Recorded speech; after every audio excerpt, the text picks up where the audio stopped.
Hey,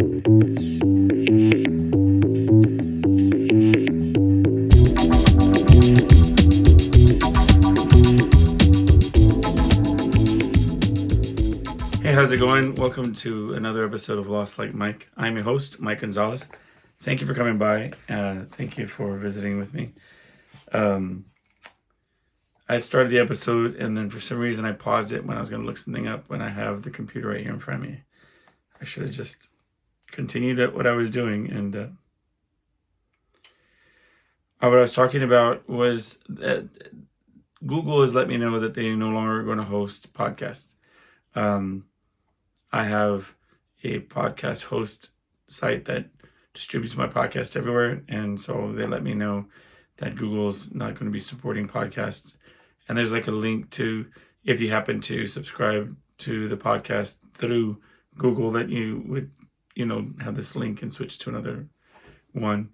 I typically don't have a Google subscription. I do it through Spotify and I check YouTube. And I was saying that, I say that I check it, but then oftentimes I go in to upload the following week and I notice that there's a missing episode that I didn't properly upload. So I apologize for that. But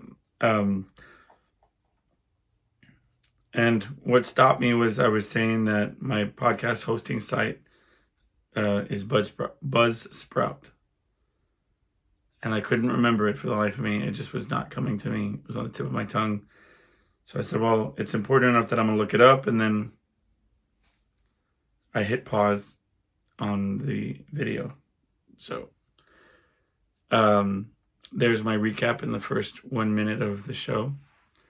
Thank you for subscribing. Thank you for hitting the like button on YouTube. And thank you for messaging me at lostlikemike@gmail.com. I do appreciate the messages. Well, today I have a particular topic in mind. I've been sort of mulling over this concept of anger management and the roots of anger. Not that there's, necessarily there's always a reason for being upset. And I don't want to come off like nobody is ever entitled to just be pissed off that something happens. Something can just anger you, I'll give you an example. And it's not towards a person or a thing. It's just angry at a situation. Okay. I'll say once I was at work this one time. We're using vague examples because I don't want any particular job that I've ever worked at to be upset. Okay. So I was once working on a project where they said in the early morning, hey, listen, we need these numbers crunched by end of business. And I said, you know what? I was about to go to lunch. I'm not going to go to lunch. I'm going to get to work on these numbers. Okay. This data, manipulating it and whatever. And in my mind, thinking there was going to be not a huge endeavor, just sorting it and feeding it through different things and then spitting it out, right? Well, it ended up being that I was working on it for 6 hours, give or take, for the rest of, the day that I was working that day. And my boss at the time comes down and says, hey, how's it going with this project? And I was, almost done. I said, I'll tell you what, I'm not leaving until I get it done. It was a bit more than I thought it was going to be, but I'm going to stick around and get it done. Okay. And then, is there anything I can do to help you? And I said, no, I'm just cleaning it up. And that just takes going line by line and making sure it's all correct. Okay. You do you. Thank you for your work. And I'll be where in his office. Okay. So then I get a phone call from somebody in administration in a different department, but that was going to oversee the project. And they sent me a message. I said it was a phone call, but it's actually a message, like an email, we'll say. And they say, send me the raw data, the unfiltered data.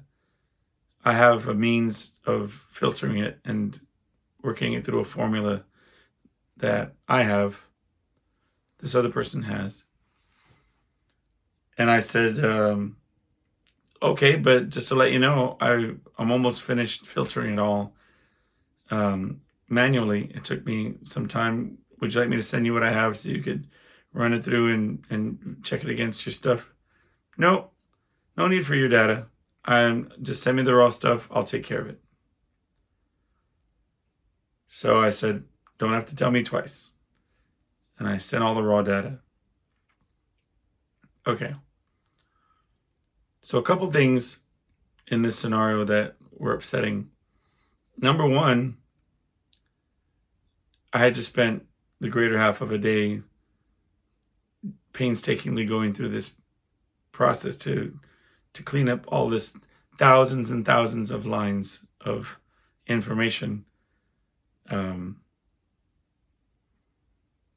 And for it not even to be needed, not even to be wanted. But also there was a sense, because it felt as if the person was approaching me with a certain amount of prejudice, like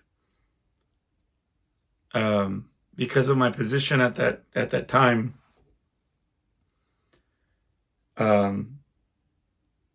They didn't see me with an amount of respect that my work would be up to par or of the quality that they would want to associate themselves with. That's what it felt like. Because if I stepped outside of myself and I told me, hey, yo, I did a lot of work on this. Would you like my work in addition to sending you the raw data so you could compare it? I would say, hell yeah, because I know how hard I work and I know how anal I am about perfectionism. So, but for somebody to discount it out of hand, I was, upsetting. But and I talked to my immediate supervisor at the time, and I explained the situation, and I could tell that they were upset as well. As a matter of fact, I remember they had seen me working on the project in the middle of the ordeal, and commented on how focused I looked and how in general pain my eyes looked, because I was staring at these computer screens to edit this document. Anyway, there's no good ending to that story as far as vindication or any sort of justice that was served. I just point that story out because it was a clear example of me being mad because we're being angry for a justified reason. Okay, anybody in that position would have felt anger. Okay, I'll give you another one. If you're watching the video, you can see behind me I have guitar hanging things, right? Guitars are hanging from the wall. If you're not watching this on video, don't worry about it. I'm going to explain to you. On the wall, I have these hangers that were installed, so that you could just walk up and hang the guitar by the neck. It sounds bad. Hang it up on the wall, right? So it's the best way to store a guitar, because you don't want to lean a guitar against a wall because it bends and warps the neck, and so on, right? You don't want weight to be put on the net bending neck bending it one way or the other. Anyway, my wife typically loves hanging them up on the walls, but she's been kicking it, pushing it down the way, saying, well, I'll get to it. And listen, the only reason she loves that kind of handiwork, even though I have talked about this ad nauseum on this podcast about how I feel like I want to do more hands-on stuff. Anyway, it's funny that this is the situation that I'm bringing it up with. So right before I started the podcast, I said, you know what? I'm just going to do it. I'm going to grab the drill. I'm going to grab the screws, the anchors, and we talked about that, the mollies, they call them. And I'm going to install it myself. Okay. So I get the wall hanger, and I line it up with the one next to it, and I drag it across. This is even. It's the same height. Okay. And then it has 2 holes in it where you put the screw in. So I said, well, I'm going to get the drill, and I'm going to put the thing in that hole. I'm going to line it up, and I'm going to drill the hole in the wall so that I'll know where to put the holes for the screws, for the anchors. Right? If you're following me. So, I'm drilling. And then I put the anchor in. See, I keep calling it mollies. When I put the anchor in, first of all, on the first anchor I put in, it's made out of plastic. And I put it in, I screw it, it gets stuck halfway. I say, okay. So I put the screw in to the anchor, and my bright idea was that the anchor would carry it the screw would carry the anchor the rest of the way in. It splits the anchor in half, right? So I'm thinking I'm just doing just a bang up job of this. Somehow I get the anchor to be most of the way in, and I break off the rest of it. I mean, this is just the quality of my work. And then I go on to the next one. I say, well, what did we learn from the first one? Other than this is not, I'm making it harder than what it should be.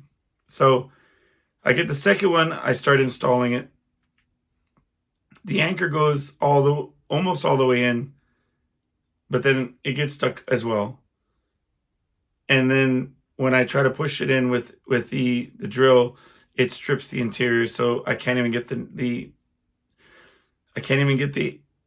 screw to grip onto the hanger, to the anchor.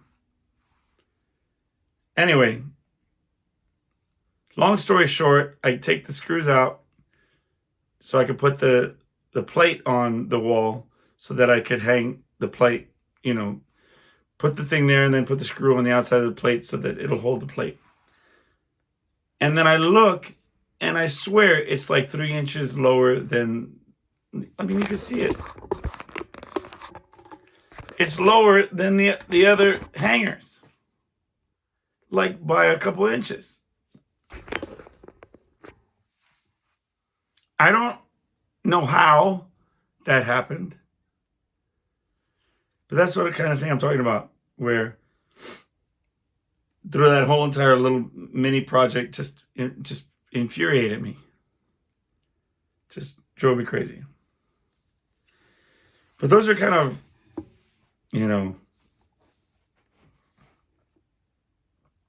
not major instances of anger or hostility, Sometimes I just feel that I'm angry for nothing. That,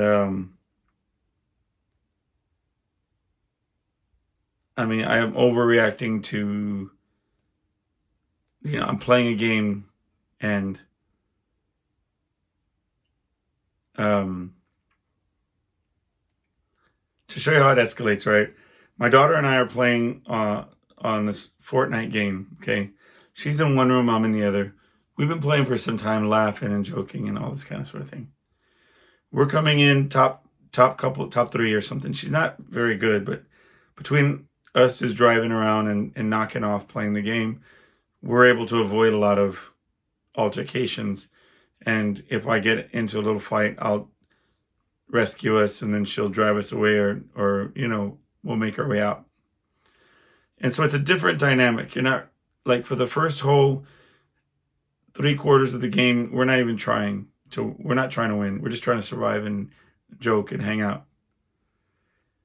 And when you get to like the top 10 or top 8 or whatever it is, I'm not saying we get serious, but we got into an altercation, and somebody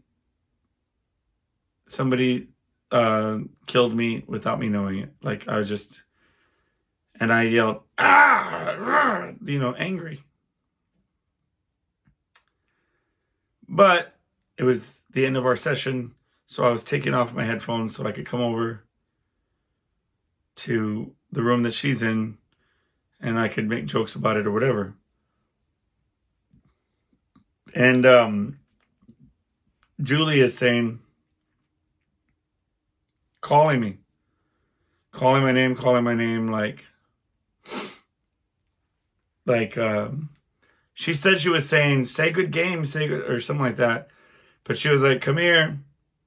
And I was like, I'm on my way. Come here.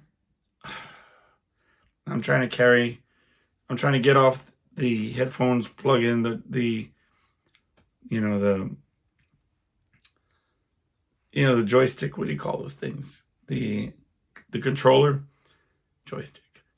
We're trying to plug it in, on the charger, and I was going to go over it. And so I'm coming around the thing, and she starts already in on me saying, take the hint, look at her. And I look over, and she's upset.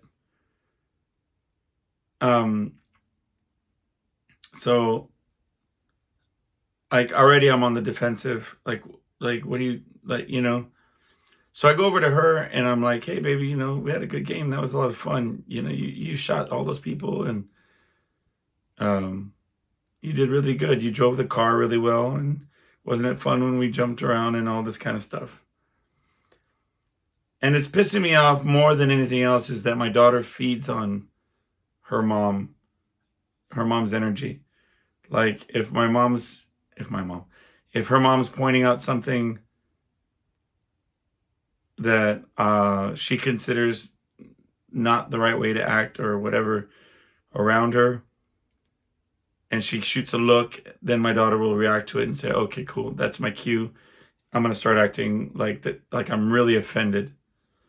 I mean, it's just the way it is, man. It's just something that I think it's not productive. I think it's not the right way to do it. But I'm just saying, 5 minutes after that, she's fine, and I'm explaining to her that we had a good game, and that Daddy is trying to not react when he gets sniped, and he didn't know he was gonna he was exposed or whatever. Somebody took him out of the game.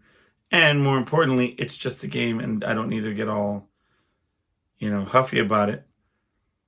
But I'm a very competitive person, and I was trying to explain to her today, as a matter of fact, that it's not wrong.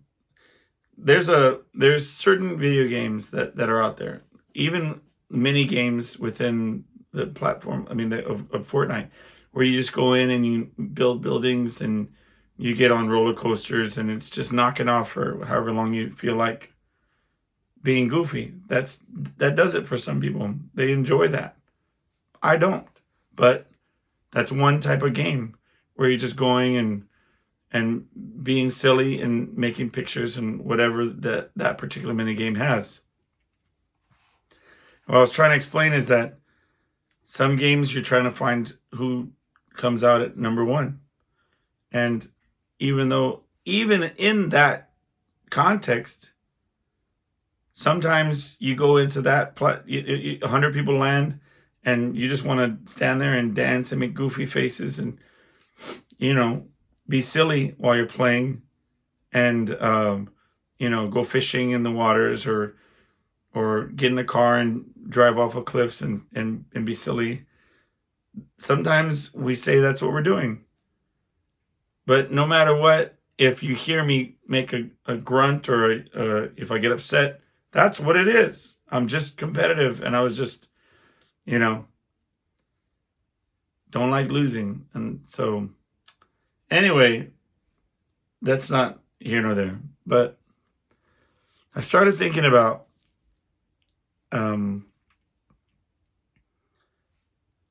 like sometimes it feels like it's over the top. And I started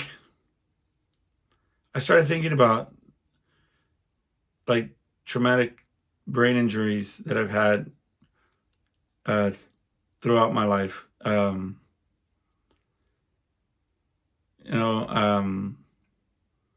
mean, obviously everybody has certain stories of being concussed and like having injuries. I remember once in high school, I was filming a short movie with some friends out on a location, and I was playing the bad guy, and there was a scene where I was trying to get somebody, and I was in the water and they were in the water, and the person was supposed to, it was a girl,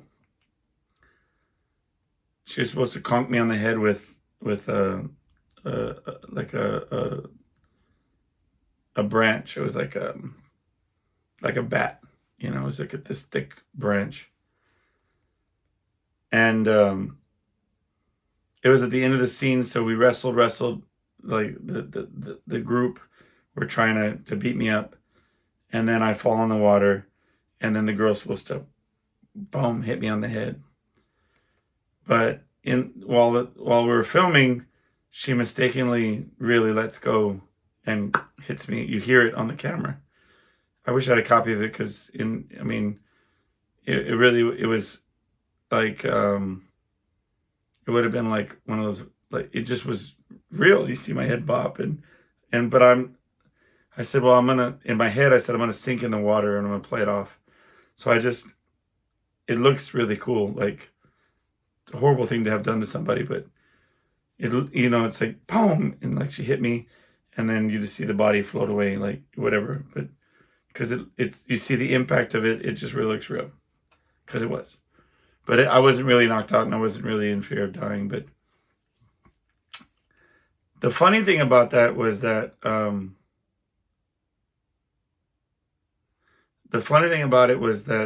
there were rumors among the people in my group that had got back to me that I was so obnoxious, my character, that I had pissed off several of the members of my team, to the point where the girl really felt those emotions and really wanted to take a swing at me in that moment, which is funny,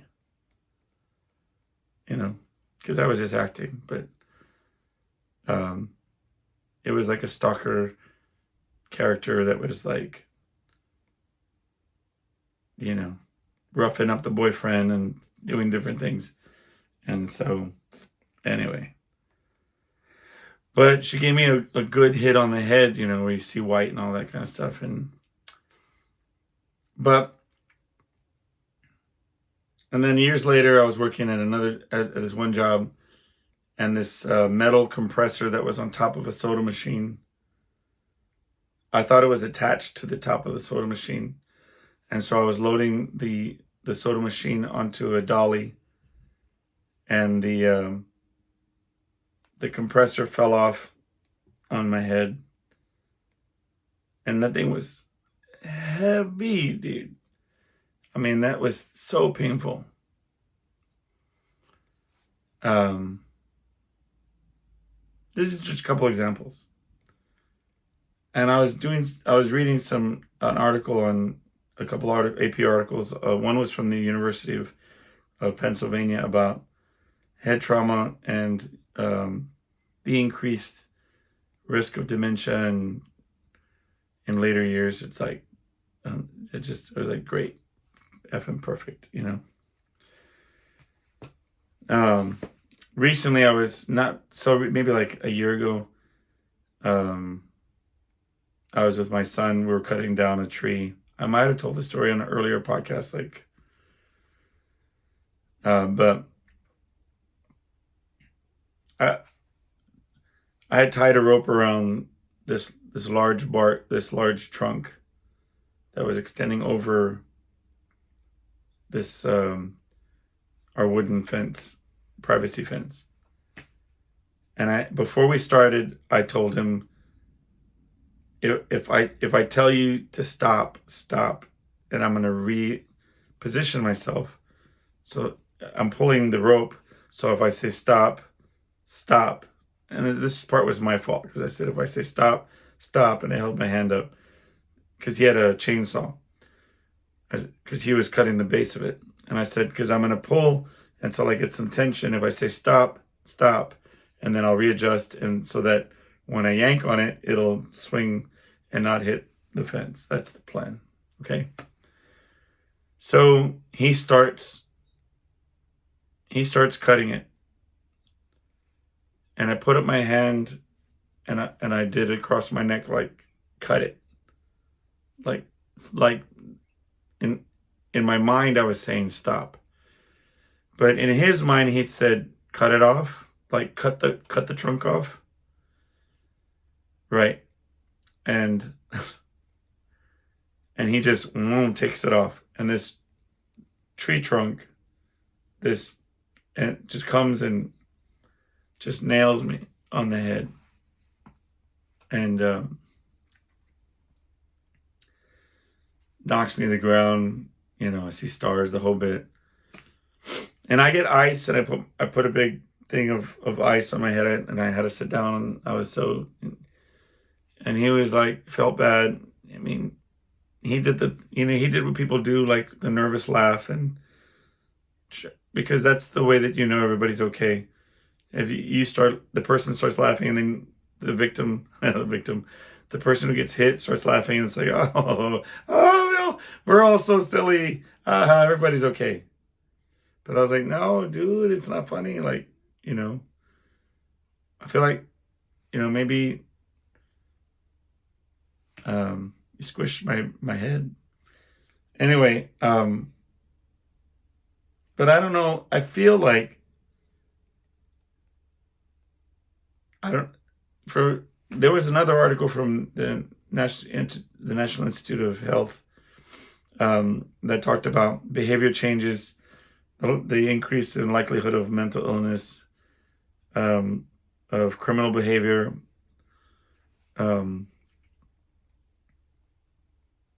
but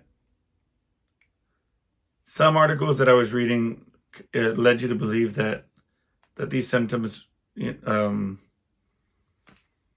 decreased over time, and some didn't manifest until later on. So I don't know. I mean, the more you read, the more you kind of feel like maybe you don't know as much. My dog's angry about something. I wonder.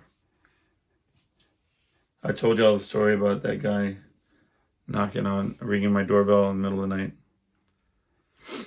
Creepy, man. Anyway, but then again, I mean, it could just be frustration, right? There's sort of psychological issues that could be manifesting dissatisfaction with status or position in life, or disappointment in certain aspects. It could be a lot of things. I mean, who knows? I mean, I could rattle off a dozen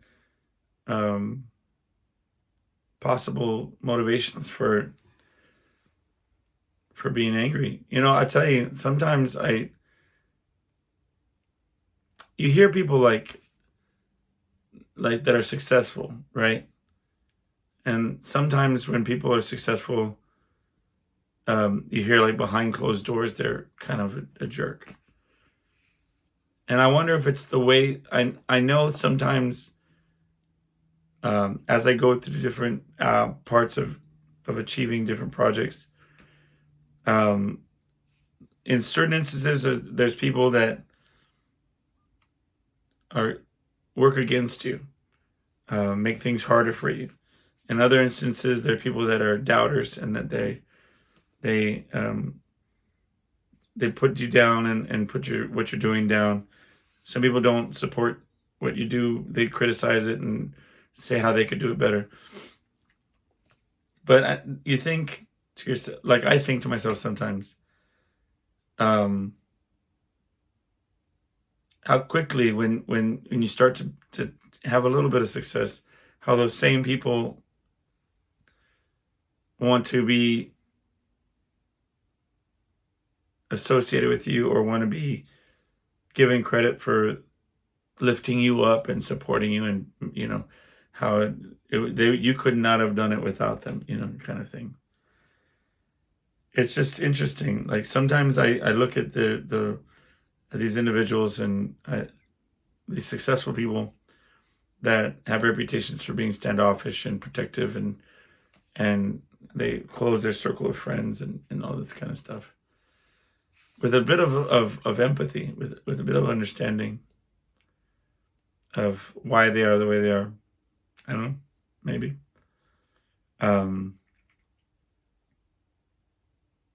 Sometimes it makes sense, is all I'm saying. But I do think that you have to associate yourself with people that do support you. That it's crucial to your success. Not blindly support you. I think that it's healthy to be like,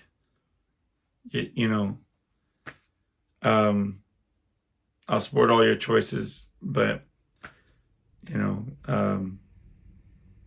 offer their opinion. It's a fine line because okay, I was trying to offer my wife some support today.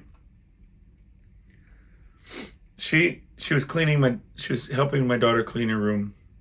My daughter has this bed with all these stuffed animals and pillows and clothing, toys, all this, just a massive pile. And I noticed that she had these big bags, and she was like, the bag was full of miscellaneous, just everything. And I said, not trying to be passive aggressive, not trying to be condescending, I really just meant it in like, it's like you create more work for yourself. But what I said was, throwing everything in a basket or a bag doesn't constitute that you're done, like that you cleaned it, right? Like, to me, that's kicking the can down the street. You know what I mean? Like, that's just sweeping things under the carpet in a figurative sense, right? You're just putting everything. But she came back to me a little bit later on, and she was like, dude, like, you could have just said, like, good job cleaning the bed off, and then worked it in, after that. Or like, you could have said it in a way that wasn't so dick. Like, you could have been like, hey, I don't know, because I didn't figure it out. I was like, all right, because that's how she is. There's a junk drawer in the kitchen that you can't even open. It poops out junk from the back of the drawer that falls down into a cabinet beneath it. That's how crazy this junk drawer is. But she's not having it. I've offered to filter it, like to clean it out, and she has no interest. But it's so chock full of stuff that when I tell you, you cannot even open it. But if you look at the counters, they're spectacular, spotless. Everything looks like it's where it's supposed to be, right? But then you open the pantry and stuff falls out at you, like it's just, or you open the drawer, you can't even open the drawer from everything just being,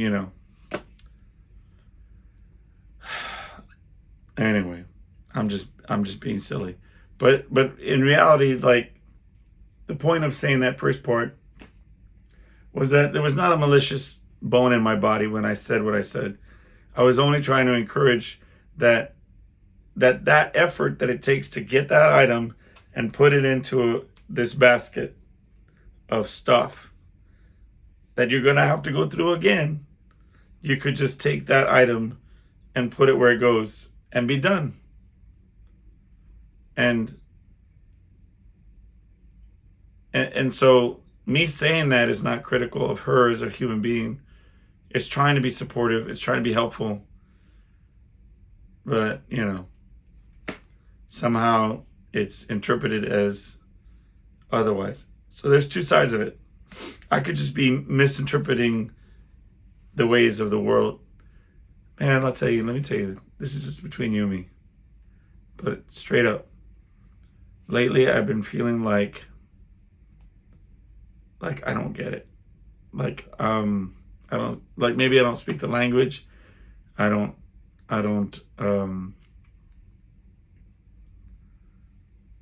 think I'm ahead of my time. I don't think I'm just a man out of time.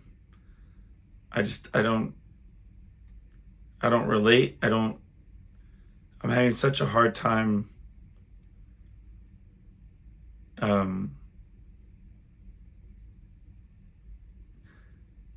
feeling like a part of this society. I tried to go on to social media and get a gauge for where the world is, where people are at, their mentality. And I'm not saying that that's my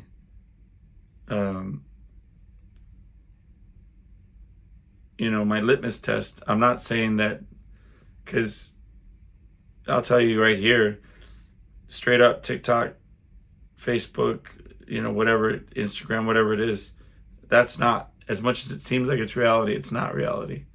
People aren't, I hope that the people aren't like the way that they're depicted on these platforms. But I'm saying, like, in my social interactions, in when I go to work, when I go shopping, when I do my ordinary day-to-day things, I feel that I'm having a really hard time with relating to the way people are. Like, I feel that, like, for example, I had an earlier episode where I talked about not being a really great friend, right? And how I could call more people. I could wish people happy birthdays, because that's popular on different platforms. I thought it'd be cool if you sent it to them personally, but I wouldn't know half the people's birthdays, because you get messages from the internet telling you when to look for people's birthdays. But anyway, but it's really, I said that and I mean it, that I can be a better friend. But I don't really feel like that is reciprocated, that people sit around going, I wonder I could be a better friend to him. Like, I wonder what invite him out for drinks or whatever. I feel like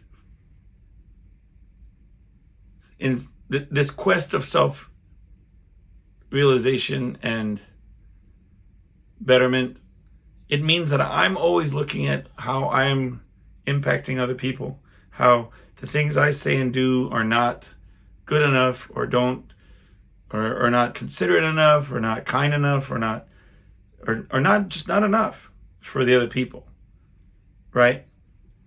And it gets old, man. Like, where you're like, okay, cool, but all those years I didn't get. It was other people that stopped inviting me to go to do things. Um, it was everybody else that, that disappeared. You know what I'm saying? I don't know. I just, maybe I'm just venting, or maybe it doesn't mean anything at all. But there's only so much beating up on yourself that you could do before you're like, yo, it's not me. I'm legitimately trying to be better.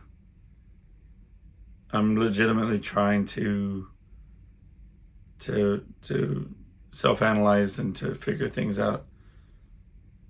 I don't know. So a couple of nights ago, I had a dream that my uncle, only have one uncle. He's a singer, but I had a dream that he came around and he was asking me to write a song for him. And I said, oh, I got one. I got one. In the dream, I said this. And I woke up and I had a verse, a couple of verses, and a concept.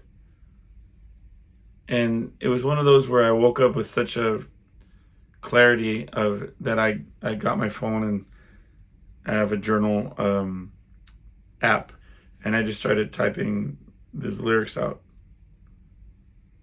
And then I got up for the day, started showering and all this, getting ready for work. And while I'm getting ready, I'm singing the song that was in the dream. Kind of like it has an Otis Redding feel to it. And interestingly enough, it's got a religious tip to it. It's like a Christian song. It's like it's not my typical thing that I would write, but it's what came to me in my dream.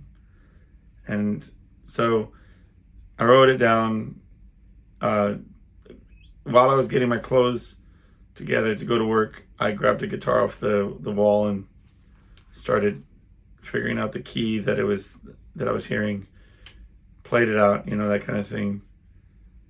And I said, all right, you know what? Yeah, I'm going to let this be organic. If it comes to me, cool. If not, whatever. Went through the day, went to bed that night, had another dream where he was in it. He was like a younger version of himself, though. And he had on like an outfit, like if you could picture like Al Pacino circa like Devil's Advocate kind of outfit on. And he was like, you need to finish the song, man. Like, get it done. So, I don't know. I thought it was interesting. I remember seeing an interview with Billy Joel, and he was talking about how he gets songs that come to him in his dreams. And then he had to discipline himself to wake up in the middle of the night and write them out. Same with Keith Richards. He talked about setting a recorder next to his bed, and he would just stumble up, play a guitar riff into the recorder, and then go back to sleep. Or Paul McCartney, he said that's how he wrote Yesterday. Like, was front to back finished song. It's just an incredible notion to me. To have such a beautiful song just come out of you, you know what I mean? Like straight from your subconscious out. But there it is. But anyway, when I finish it, I'll show you. I want my uncle to record it. My cousin says that I just need to demo it up and hand it over, and just put it in their hands and say, yo, just if you want to do it, do it.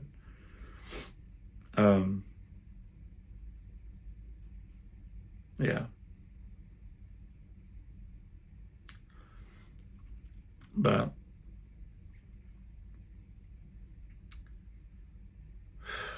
So what did we learn today? A lot of talk about anger. I don't want to carry that with me. I am concerned about things like dementia and Alzheimer's, given my family's history. Whenever I mispronounce a word or say the wrong word or forget things, or I feel like I'm haunted by this notion. I mean, I don't know. You can't help it or hinder it. It's just, it is what it is, you know. But all right. Thank y'all for coming by. Thank y'all for visiting with me.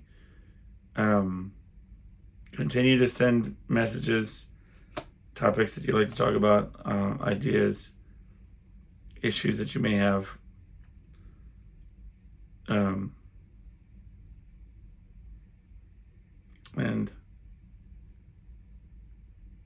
we'll talk again soon, okay? Take care of yourselves. I'll see you later.